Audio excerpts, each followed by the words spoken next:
உங்க வாழ்க்கையில ஒரு பிரச்சனை வந்துச்சுன்னா நீங்க தேடி வர வேண்டிய இடம் சபை.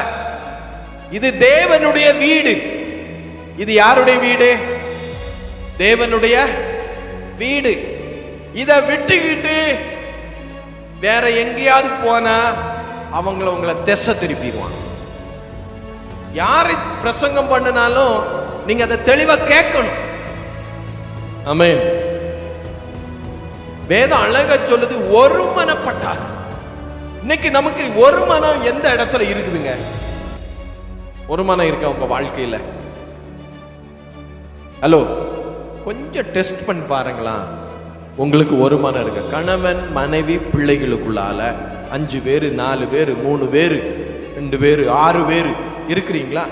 உங்க எல்லாரையும் ஒரே மனதா உங்க வீட்டுல உட்கார வைக்க முடியுதா?